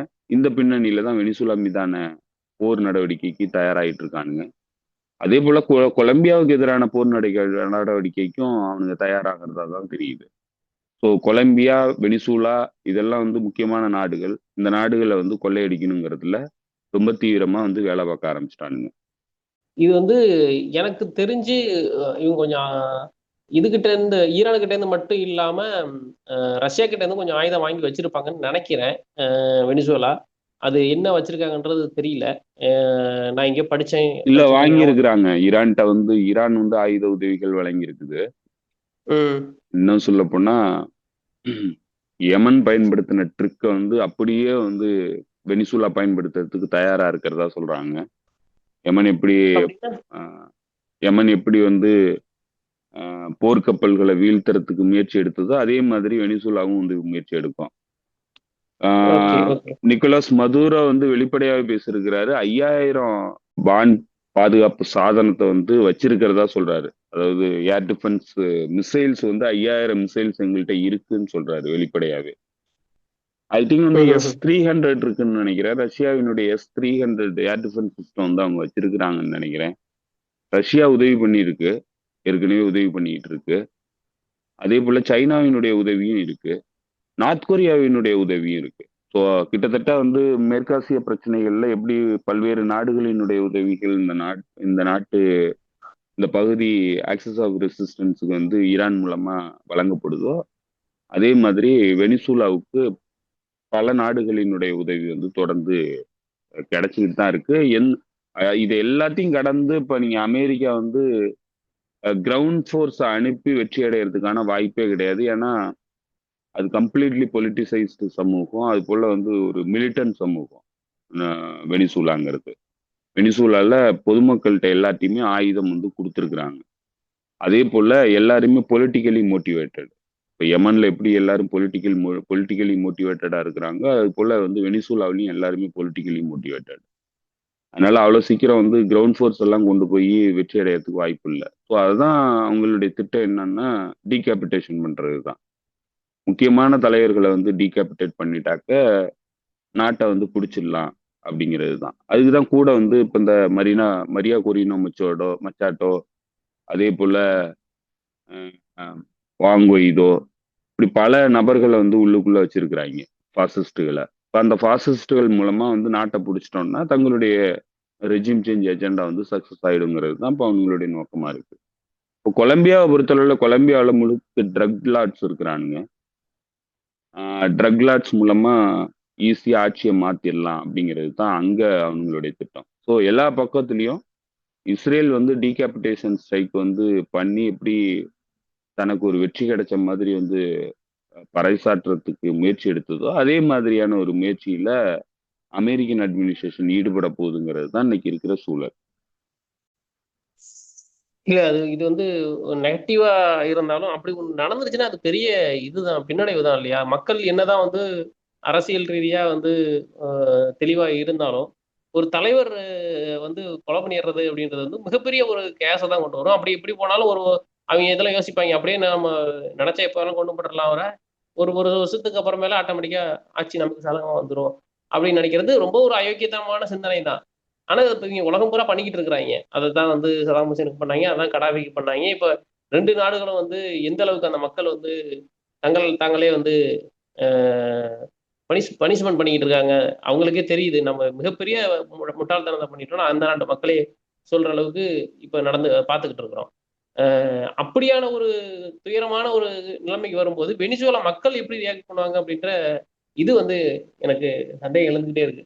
ஏன்னா ஃபுல்லி சார்ஜான பீப்புளா இருக்கிறாங்க, ஃபுல்லி பொலிட்டிக்கலா சார்ஜ் பீப்புளா இருக்கும்போது அவங்களுடைய இது எப்படி இருக்கும், ரிஃப்ளெக்ஷன் எப்படி இருக்கும்னு நான் ஃபீல் பண்றேன். இப்படி நடந்துடக்கூடாது.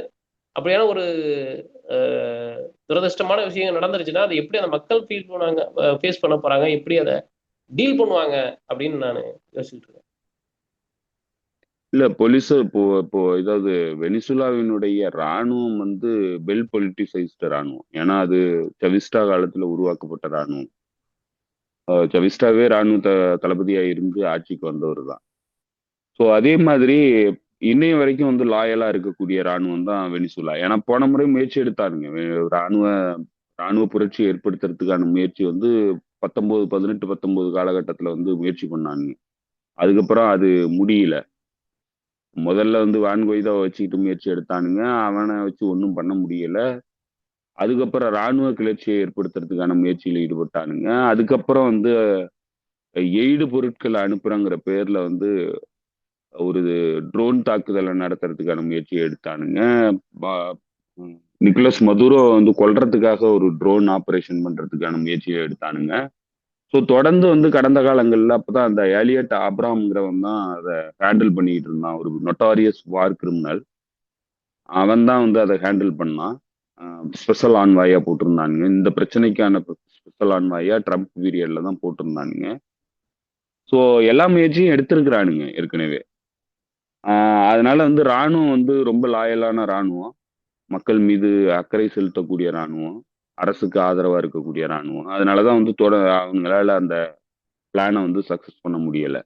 ஏன்னா ஒரு ஒரு ஒரு தளபதியை வச்சுக்கிட்டு கிளர்ச்சி நடவடிக்கையில் ஈடுபடுறதுக்கான முயற்சியில ஈடுபடும் போது கடைசியா ராணுவம் வந்து அவனுக்கு ஒத்துழைப்பு கொடுக்காம அவனை கடைசியா அரெஸ்ட் பண்ணி இது பண்ணிட்டாங்க. அவன் வந்து ஒரு 20 30 பேரை வச்சுக்கிட்டு அதை முயற்சி எடுத்தான். கடைசியா அப்புறம் அவன் தான் ஜெயிலுக்கு போனான். ஸோ அதனால ராணுவம் வந்து அரசுக்கு விசுவாசமான ராணுவமா தான் இருக்கு. அதே போல சவிஸ்டா அரசாங்கம் வந்த காலத்திலிருந்து வந்து அவரு நிறைய பேரை வந்து அவருக்கு பின்னாடி வந்து உருவாக்கி இருக்கிறாரு. அதுல முக்கியமானவரா இருந்தவர் தான் வந்து நிக்கோலஸ் மதுரோ. இப்ப இன்னும் பல தலைவர்கள் இருப்பாங்க. இவருக்கு பின்னாடி வந்து பல தலைவர்கள் இருப்பாங்க. ஸோ அதனால ஒரு தலைவரை நம்பி ஒரு நாடு வந்து இயங்குறது இல்ல. அதுலயும் இந்த மாதிரியான ஹெவிலி பொலிட்டிசைஸ்டு ஒரு சொசைட்டிக்குள்ள பல்வேறு தலைவர்கள் வந்து இருக்கிறத நீங்க ஒண்ணுமே பண்ண முடியாது. லோக்கல் லெவல்ல, மாகாண லெவல்ல, இல்ல மாநில லெவல்ல எல்லாம் வந்து தலைவர்கள் இருப்பாங்க இந்த கட்சிக்கு. இப்ப அவங்க எல்லாம் வந்து அடுத்த கட்ட தலைவர்கள் வந்து வரும்போது அதே ஐடியாலஜிக்கல் பேக்ரவுண்ட்ல இருந்து வர்றதுனால அவங்களும் நிக்கோலஸ் மதுரோ மாதிரி தான் இருப்பாங்க. ஏன்னா இப்ப சவிஸ்டாவுக்கு அப்புறம் நிக்கோலஸ் மதுரோ வந்தாரு. நிக்கோலஸ் மதுரோ சவிஸ்டாவை விட ரொம்ப வெகமெண்டா ஆன்டி இம்பீரியலிஸ்டா தான் இருக்கிறாரு. இப்ப இதே மாதிரி புதுசா வரவங்களும் அந்த மாதிரி தான் இருப்பாங்க. ஸோ அதனால இவனுங்க அசாசினேஷன் வந்து டாப் லீடர்ஸ் வந்து அசாசினேட் பண்ணிட்டா எல்லாம் முடிஞ்சிரும் அப்படின்னு நினைக்கிறதெல்லாம் நடக்காத காரியம். சில இடங்கள்ல நடந்திருக்கு. அது அவனுங்களுக்கு நம்பிக்கையை கொடுக்குது. ஸோ அதை வச்சுக்கிட்டு அவனுங்க பண்றானுங்க. குறிப்பா சொன்னா ஈழத்தமிழர் பிரச்சனையில புலிகளுக்கு எதிரான தாக்குதல்ங்கிறது கம்ப்ளீட்டா லீடர்ஷிப்பை அழிச்சொழிச்சதுல பெரிய வெற்றி அடைஞ்சிட்டதா அவனுங்களுக்கு பூஸ்ட் கொடுத்துருக்கு அந்த பிரச்சனை. இப்படி பல இடங்கள்ல இந்த மாதிரியான அதாவது விடுதலை போராட்ட அமைப்புகளை அழிக்கிறதுக்கு இந்த இந்த முயற்சியை தான் வந்து அவனுங்க கைகொள்றானுங்க. இது அதாவது கவுண்டர் இன்சர்ஜென்சி டாக்டிக்ல முக்கியமான ஒரு திட்டமா வந்து வச்சிருக்கிறானுங்க. சிஏயோட பேப்பரே வந்து அதுதான் அவனுங்க வச்சிருக்கிறானுங்க. ஸோ ஐ திங்க் வந்து இந்த அசாசினேஷன் முயற்சிங்கிறது வெனிசுலாவை பொறுத்தளவுல எடுபடுமாங்கிறது கேள்விக்குரியது. ரெண்டாவது வெறும் அசாசினேஷனை மட்டும் பண்ணிட்டு வெனிசுலன் சொசைட்டியை வந்து நீங்க வந்து ஒடுக்கிட முடியும், நீங்க வந்து அவங்கள வந்து தோற்கடிக்க முடிஞ்சிடும் அப்படின்னா அந்த மாதிரியான சூழல் இல்லை. ஏன்னா வந்து நல்ல வெல் பொலிட்டிசைஸ்டு சொசைட்டி, நல்ல வலுவான கட்டமைப்பு இருக்கக்கூடியது, கட்சிக்கு நல்ல வலு கட்டமைப்பு இருக்கு. ஸோ அதனால அடுத்த கட்ட தலைவர்கள் வர்றதை தடுக்க முடியாது. ரெண்டாவது இங்க இருக்கிற இந்த இந்த பப்பட்ஸ், குறிப்பா சொன்னா அந்த மரிய கொரினா மச்சாடோ, வான்குயிதோ போன்றவங்களுக்குலாம் மக்கள்கிட்ட ஆதரவு கிடையாது. இங்க பெரும்பாலான ஆதரவாளர்கள் மக்கள் வந்து எந்த மக்கள் வந்து இந்த அரசாங்கத்துக்கு ஆதரவு கொடுக்குறாங்கன்னா ஏழை எளிய மக்கள் தான். உழைப்பாளர்களும் ஏழை எளிய மக்களும் தான். அதுலேயும் குறிப்பா இண்டிஜினியஸ் பாப்புலேஷன், உறவுடிகள் தான் வந்து பெரும்பாலும் பெரிய லெவல்ல வந்து இந்த சவிஸ்டா அரசாங்கத்தை ஆதரிக்கிறாங்க. ஸோ அவங்கள எதிர்த்து இந்த மிடில் கிளாஸ் அப்பர் மிடில் கிளாஸ்ல இருந்து வரக்கூடிய இந்த ஃபாசிஸ்ட் ரேசிஸ்ட் சிந்தனை உள்ளவங்களால ஒன்றும் பண்ண முடியாது. ஆஹ் ஆனா பல்வேறு நாடுகள்ல அந்த மாதிரியான ஆட்களை வச்சுக்கிட்டு தான் வந்து அரசாங்கத்தை நடத்திட்டு இருக்கிறாங்க. அமெரிக்காவினுடைய தயவோட, அமெரிக்காவினுடைய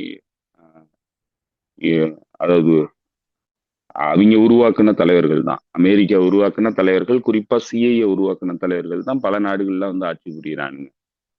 அந்த மாதிரியான சூழல் வெனிசூலாவில் இல்ல, அந்த மாதிரியான சொசைட்டி இல்ல. அவ்வளவு எளிமையா வந்து நீங்க வந்து டக்குன்னு போயிட்டு பிடிச்சோம் அப்படின்லாம் வெனிசூலால நடக்காது.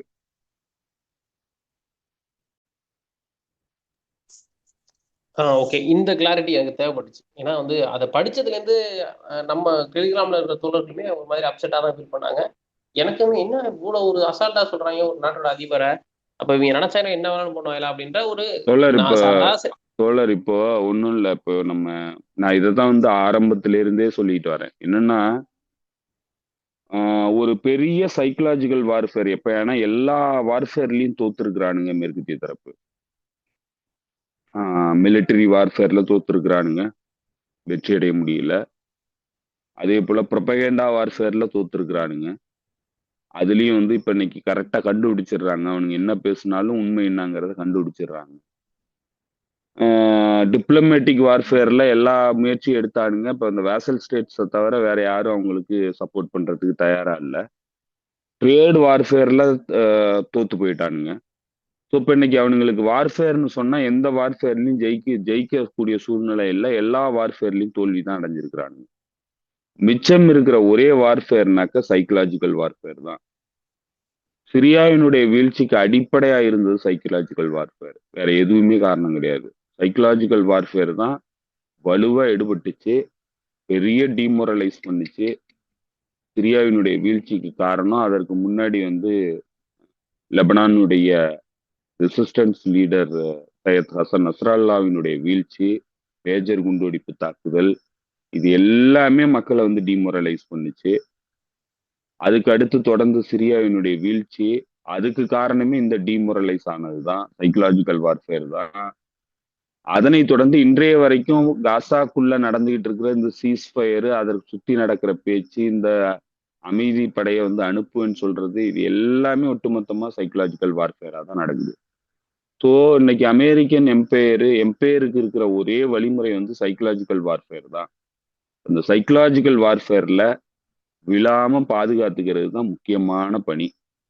ஸோ அதனால லாஜிக்கலா யோசிக்கணும். அவனுங்க சொல்றதெல்லாம் நடக்கும்னு சொல்லி நீங்க எதிர்பார்க்க கூடாது. சொல்லலாம், எதை வேணாலும் சொல்லலாம்.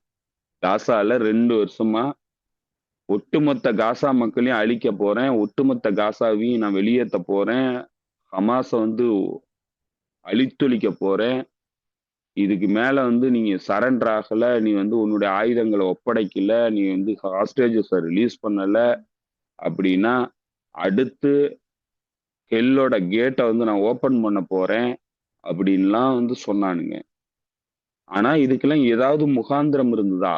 ஏதாவது இல்ல. ஆக்சுவலா வந்து அவனுங்களுக்கு திட்டமே இல்ல, அவனுங்களுடைய இன்டென்ஷனே அப்படி இல்ல, இதுக்கு மேல கோவப்பட்டு தான் இதெல்லாம் பண்ண போறாங்க அப்படிங்கிற அளவுக்கு நீங்க நம்புறீங்கன்னா அவனுங்களுடைய சைக்கலாஜிக்கல் வார்ஃபேர்ல விழுந்துட்டீங்கன்னு அர்த்தம்.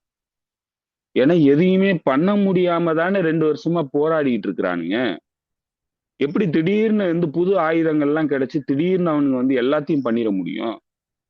2 வருஷமா ஹமாஸை வந்து டிஸ்ஆர்ம் பண்ண முடியல, 2 வருஷமா ஹமாஸை வந்து வீழ்த்த முடியல, 2 வருஷமா ஹமாஸ் வச்சிருந்த ஹாஸ்டேஜஸை ரிலீஸ் பண்ண முடியல, 2 வருஷமா பாலஸ்தீனியர்கள் அந்த பகுதியில இருந்து வெளியேற்ற முடியல, பட்டினி போட்டு சாகடிக்க முடியல, அவங்கள வந்து சப்ஜுகேஷன் வந்து பண்றத உத்தரவாதப்படுத்த முடியல, ஸ்டெட்ஃபாஸ்டா இருக்கிறாங்க. எதுவுமே பண்ண முடியாதவன் திடீர்னு மேஜிக்கா வந்து ஒரே நாள்ல எல்லாத்தையும் மாத்தி கம்ப்ளீட்டா எல்லாத்தையும் முடிச்சிருவானா? இல்ல அமைதி படைன்னு எங்க இது மார்ஸ்ல இருந்து படையை கொண்டு வந்து இறக்க போறானுங்களா? அவனுங்கள்ட்ட எல்லாம் இவனுங்கள்ட்ட இல்லாத ஆயுதங்கள்லாம் அவனுங்க வச்சிருக்கிறானுங்களா? எப்படி அதெல்லாம் சாத்தியப்படும்? எதை வச்சு அவனுங்க பண்ணுவானுங்க, டிசார்ம் பண்ணுவானுங்க? விருப்பப்பட்டு டிசார்ம் பண்ணா மட்டும்தான் உண்டு, இல்லைன்னா டிசார்ம் பண்றதுக்கான வாய்ப்பே கிடையாது. பட் ஆனா இதெல்லாம் எல்லாத்துக்கும் எதுக்கு பரப்புறானுங்க அப்படின்னா சைக்கலாஜிக்கல் வார்ஃபேர் தான். இப்ப இதுக்கெல்லாம் நம்ம பயந்து விழுந்தோம்னா அவனுங்க சக்சஸ் ஆயிட்டானுங்கிறது அர்த்தம். ஸோ இதை தான் நான் வந்து தொடர்ந்து சொல்றேன். ஒவ்வொரு முறை வந்து ஒவ்வொரு தடவை வந்து நம்ம டிமோரலைஸ் ஆகும்போதும் நம்ம சொல்றது என்னன்னா, இந்த டிமோரலைஸ் ஆகிறது தான் அவனுடைய வெற்றி. நடக்கட்டும். ஏன்னா இதுக்கு முன்னாடி நடத்த முடியாத என்னத்த நடத்திட போறானுங்க இனிமே? லாஜிக்கலா பேசுவோம். முடிஞ்சிருந்ததுன்னா அப்பவே பண்ணியிருப்பானுங்க. அப்ப முடியலன்னு தானே அர்த்தம். இனிமே எப்படி பண்ண முடியும்? எதிர்த்து நிக்கிறது தான் முக்கியமானது. நம்ம டிமோரலைஸ் ஆனோம்னா அவனுங்க வெற்றி அடைவானுங்க. சைக்கலாஜிக்கல் வார்ஃபேர்ல அவனுங்க வெற்றி அடைஞ்சுக்கிட்டே தான் வருவானுங்க. ஓகே, ஓகே துரை. எனக்கே ஒரு கிளாரிட்டி இப்போ கிடைச்சிருக்கு. புரியுது, புரியுது, புரியுது. பார்க்கலாம். வேற ஏதாவது தோழர்கள் சொல்ல வேண்டியிருக்கா? எல்லாம் கவர் பண்ணிட்டோம்னு நினைக்கிறேன். இல்ல கவர் பண்ணியாச்சு. போன முறை பேசின வீடியோவுக்கு விமர்சனங்களும் பாராட்டுகளும் ஆதரவும் தெளிவு பெற்றதாகவும் பல தோழர்களும் பல்வேறு விதமா பேசியிருக்கிறாங்க. ஸோ நம்ம வந்து ஒரு ஒரு ஃப்ரேம் ஒர்க்கா இது ஒட்டுமொத்தமா நடந்தது என்ன, அதை நம்ம வந்து எப்படி அணுகணும், அன்னைக்கு இருந்த சூழல் என்ன, மக்கள் மத்தியில என்ன மாதிரியான மனநிலை இருந்தது, இரு சமூகத்துக்கு இடையிலான பிளவு வந்து எப்படியெல்லாம் உருவாக்கப்பட்டிருந்தது, இதுக்கு யாரு இதனுடைய பெனிஃபெக்டர் வந்து யாரு, யாரு வந்து இதுல பலனடைஞ்சா, யாரு பாதிக்கப்பட்டா, எப்படி வந்து இந்த குற்றச்சாட்டுகள்லாம் வைக்கப்பட்டுச்சு, அதுக்கான சில உதாரணங்கள், இது எல்லாத்தையும் வந்து அடிப்படையா வச்சுதான் வந்து நம்ம போன முறை பேசியிருந்தோம். நம்ம எந்த விதமான பயஸ்டாவும் நம்ம பேசல. நம்ம ஆரம்பத்துல இருந்து சொல்றோம், நம்ம புலிகளை வந்து ஆதரிச்ச ஒரு மனநிலையில இருக்கக்கூடியவர்கள் தாங்கிறத திரும்ப திரும்ப நம்ம தெளிவுபடுத்திட்டு தான் வரோம். அதுல எந்த மாற்று கருத்தையும் நம்ம வந்து இப்ப சொல்லல. புதுசா எதையும் நான் திடீர்னு சொல்லல. இதெல்லாம் வந்து தொடர்ந்து நம்ம பேசிக்கிட்டே தான் இருக்கோம். அப்போ அதுல நிறைய பயஸ்டான கருத்துகளும் வந்திருக்குது. பலரும் வந்து முன்முடிவோட தான் பேசி இருக்கிறாங்க. நம்ம சொன்ன விஷயங்கள்ல இருந்து யாரும் பெருசா பேசல. நம்ம என்னெல்லாம் சொல்லி விளக்கப்படுத்தணுமோ மீண்டும் வழக்கமான குற்றச்சாட்டை கொண்டு வந்து வச்சிருக்கிறாங்க. இப்ப நம்ம பேசுனதை எதையுமே வந்து அவங்க ஏத்துக்கலங்கிறது கிளியரா தெரியுது. அதே போல நம்ம சொன்ன விஷயங்களை எதையுமே வந்து அவங்க காது கொடுத்து கேட்கறதுக்கே விரும்பலைங்கிறதும் தெரியுது. இதுல இன்னும் குறிப்பா சொன்னா ஒட்டுக்குழுக்களின் நடவடிக்கைகளை வந்து நம்ம பேசி இருக்கிறத ஒருத்தர் வந்து ஒட்டுமொத்தமா மறுத்து பேசியிருக்கிறாரு. நம்ம கம்ப்ளீட்டா பயஸ்டா பேசியிருக்கிறோம். புலிகளின் ஊதுகுழல்லாம் நம்ம பேசியிருக்கிறோம் அப்படின்னு. புலிகளோட ஊதுகுழலா இருக்க வேண்டிய அவசியம் இல்ல, புலிகளே கிடையாது. அது வந்து ஒரு கடந்த கால அமைப்பா தான் இன்னைக்கு இருக்குது. ஸோ அதனால இனிமே புலிகளை ஆதரிச்சு நமக்கு எந்த ஆதாயமும் கிடைக்க போறது இல்ல. நமக்கு தேவையானது எல்லாமே அந்த மக்களுக்கு அவங்களுடைய கோரிக்கைகள் நிறைவேறல. அது ஒரு கம்ப்ளீட்டா ஃபெயில்ட் ஆயிடுச்சு. இதுக்கு மேல அது மீண்டெழுமாங்கிறது தெரியல. அந்த சமூகத்துக்குள்ள அந்த உணர்வு இருக்காங்கிறது தெரியல. இவ்வளவு பெரிய விலை கொடுத்துட்டாங்களே, இன்னைக்கு காசால வந்து இவ்வளவு பெரிய விலை கொடுத்து கடைசி வரைக்கும் இன்னும் 100 ஆண்டுகளா போராடிட்டு இருக்கிறாங்களே, ஒரு 30 ஆண்டு கால போராட்டம் வந்து விழலுக்கு இறைத்த நீர் போல வீணா போயிடுச்சு அப்படிங்கிற ஆதங்கம் இருக்கு. மீண்டும் வந்து வேற ஏதோ ஒரு இயக்கம் வந்து இந்த போராட்டத்தை எடுத்து கொண்டு போகுதுன்னு அன்னைக்கு அந்த இயக்கத்தையும் நம்ம ஆதரிச்சு பேசதான் போறோம். அது இஸ்லாமிய இயக்கமே ஆதரிச்சு அந்த போராட்டத்தை முன்னெடுத்து நடத்துனுச்சுன்னா ஆதரிக்க வேண்டிய தார்மீக பொறுப்பு நமக்கு இருக்குது.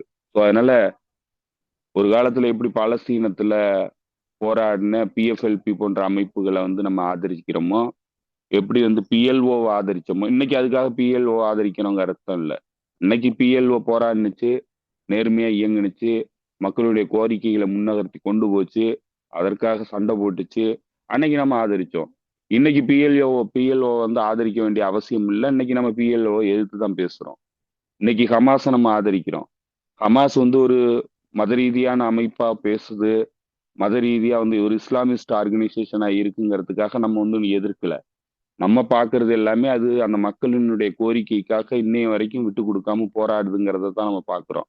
அதன் மேல வச்சுக்கப்படுற விமர்சனங்கள், ஃபர்ஸ்ட் இன்டிஃபேடா, செகண்ட் இன்டிஃபேடால வந்து நடந்த உள்நாட்டு முரண், உள்நாட்டுக்குள்ள சகோதர யுத்தம், அதெல்லாம் நம்ம வந்து மையமா வச்சு பாலஸ்தீனியர்கள் எல்லாம் படுகொலை பண்ணாங்க, மற்ற அமைப்புகள் எல்லாம் படுகொலை பண்ணாங்கன்னு சொல்லிட்டு ஹமாஸ் மேல நம்ம எந்த விமர்சனமும் இன்னைக்கும் வைக்கல. ஸோ அதனால இதெல்லாம் வந்து ஒரு விடுதலை போராட்ட அமைப்பு, அதுவும் ஆயுதம் தாங்கிய விடுதலை போராட்ட அமைப்பினுடைய நடைமுறை சிக்கல்கள் ஏகப்பட்டது இருக்கு. நடைமுறை தவறுகள், நடைமுறை சிக்கல்கள், இது எல்லாமே எல்லா அமைப்புகளுக்கும் இருக்கிறது தான். அதை எல்லாத்தையும் மனசுல வச்சு மட்டும்தான் வந்து நீங்க ஒரு விடுதலை அமைப்பை பார்க்க முடியும்.